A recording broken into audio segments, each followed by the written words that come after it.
안녕하십니까. 세상을 읽어주는 남자 이상훈입니다. 오늘은 삼성이 플래그십 모델에 디멘시티를 탑재할 가능성은 없다는 주제로 한 말씀 드리겠습니다. 최근에 워낙 엑시노스 2200에 대한 여론이 안 좋다 보니 이제는 삼성이 미디어텍의 그 디멘시티 9000을 갤럭시 S22 펜 에디션과 갤럭시 S23에 엑시노스를 대신해서 탑재할 것이라는 일부 보도가 있었습니다. 그러니까 삼성의 갤럭시 플래그십 모델에 디멘시티와 스냅드래곤이 짝을 이뤄 탑재된다는 것입니다. 개인적으로 이 뉴스를 봤을 때 그냥 루머라고 느꼈습니다. 아마 미디어텍 아니면 TSMC 등 대만 쪽 플레이어가 흘린 악의적 루머가 아닐까라고 느꼈는데요. 이런 유의 소식은 직감적으로 틀렸다고 생각하는 게 맞습니다.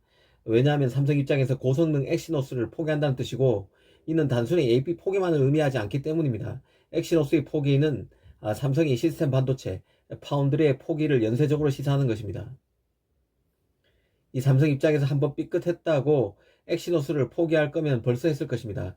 최근 몇 년 새 엑시노스의 역사는 굴욕의 역사였는데요. 엑시노스 2100은 삼성 자체적인 CPU IP인 몽구스를 버리고 다시 ARM의 CPU 코어를 탑재한 AP였습니다. 하지만 이 역시도 GPU 부분에서 스냅드래곤의 현저히 뒤지면서 삼성은 왜 엑시노스를 포기하지 않느냐는 비아냥을 사야 했습니다.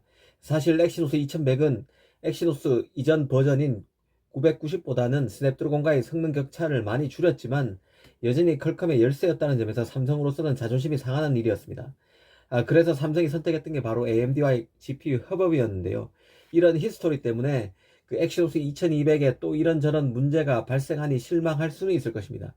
하지만 AMD와의 첫 GPU 협업 AP가 기대를 밑돌았다고 삼성이 플래그십 모델에 뜬금없이 디멘시티 AP를 탑재할 것으로 보는 그 발상 자체가 엑시노스의 우여곡절, 그리고 엑시노스를 인류 AP 반열에 올리려는 그 삼성의 그간의 노력을 폄하하는 시도라고 보여집니다. 삼성이 엑시노스에 집착하는 것은 삼성 반도체 경쟁력의 근간이 되는 제품이기에 그런 것입니다. 엑시노스가 없다면 안드로이드 진영에서 남는 제대로 된 AP는 단 두 개입니다. 퀄컴과 미디어텍이죠. 그 엑시노스의 소멸은 스냅드래곤과 디멘시티의 독과점을 의미하는 것이고, 그걸 아는 삼성이 경쟁을 접는 일은 없을 것입니다.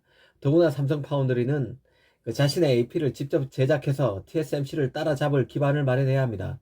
지금 삼성 파운드리는 낮은 수율 이슈로 몸살을 앓고 있는데요. 이를 돌파할 칩 제작 경험의 축적은 결국 그 엑시노스에서 찾을 수밖에 없습니다. 삼성 파운드리의 최첨단 공정 수율의 향상을 가져올 솔루션은 현실적으로 엑시노스인데요. 이게 현실입니다. 그런 맥락에서 삼성 엑시노스의 위축은 설계와 파운드리 사업 모두에서 실패를 의미합니다. 삼성이 고성능 엑시노스를 포기한다는 것은 AP에서 퀄컴과 미디어텍에게 두 손 든다는 뜻이고, 이 파운드리에서는 TSMC의 독과점을 무기력하게 수용한다는 의미입니다. 삼성이 그럴 일은 없을 것입니다. 아니나 다를까 최근 팁스터들 사이에서도 삼성이 엑시노스 대신 미디어텍을 갤럭시의 플래그십 모델에 탑재하는 일은 없을 것이라는 전망을 내놓고 있다고 외신들이 보도하기 시작했습니다. 당연한 수순이라고 여겨집니다. 삼성은 말 그대로 글로벌 플레이어입니다. 자신이 직접 만든 AP라고 해도 성능이 처진다면 절대 자신의 폰에 쓸 수 없습니다. 아이폰과 경쟁해서 이겨야 되는 게 삼성인데요. 내 식구라고 무조건 싸고 놀 수는 없다는 뜻입니다. 프리미엄 엑시노스가 스냅드래곤에 비해 밀리지 않는다는, 그리고 디멘시티보다는 확실히 낫다는 확신이 서야 갤럭시에 탑재할 수 있다는 뜻입니다. 그런 맥락에서 삼성도 미디어텍이 엑시노스보다 뛰어나다면 디멘시티 탑재를 고민할 수는 있을 것입니다. 원론적으로 맞는 얘기란 뜻입니다. 또 디멘시티를 탑재하면 삼성폰이 손쉽게 가격 경쟁력을 확보하는 길이 될 수도 있습니다.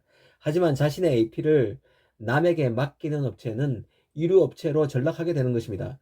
단순히 눈앞에 가격 경쟁력을 스마트폰 경쟁력의 정수, 골수라고 할 AP와 바꾸는 것은 삼성으로서는 일고의 가치도 없는 일이라고 봐야 하겠죠. 일부 그 벤치마크 테스트에서 디멘시티의 엑시노스가 밀린다고 보는 것도 아직은 넌센스입니다. 벤치마크 테스트에 졌다고 디멘시티가 엑시노스보다 앞서다고 단정하는 것도 넌센스라는 뜻입니다.